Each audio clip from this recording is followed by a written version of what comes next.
જય શ્રી કૃષ્ણ, જય Dwarkadhish. Welcome to my YouTube channel. મારું નામ છે આશા પટેલ. આજે આપણે બનાવશું ઘઉંના લોટની સુખડી. સુખડી બનાવવા માટે આપણને જોઈશે ઘી, લોટ, ગોળ. જેમાં મેં 4 ચમચી ઘી લીધું છે, 1 વાટકી ઘઉંનો લોટ અને 1 વાટકી ગોળ લીધો છે. આપણે કઢાઈ લીધી છે. કઢાઈમાં આપણે ઘી નાખીશું. ઘી ગરમ થઈ ગયું છે. એમાં આપણે 1 વાટકી લોટ નાખીશું અને લોટને બરાબર શેકાવા દઈશું.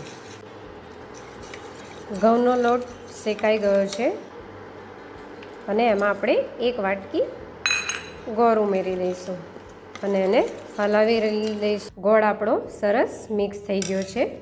હવે આપણે આને ડીશમાં ઠારવી લઈશું. સુખડીને ડીશમાં કાઢી લીધી છે. હવે આપણે એને ઠંડી થવા દઈશું. સુખડી બનીને તૈયાર થઈ ગઈ છે. એકદમ સોફ્ટ સુખડી બની છે.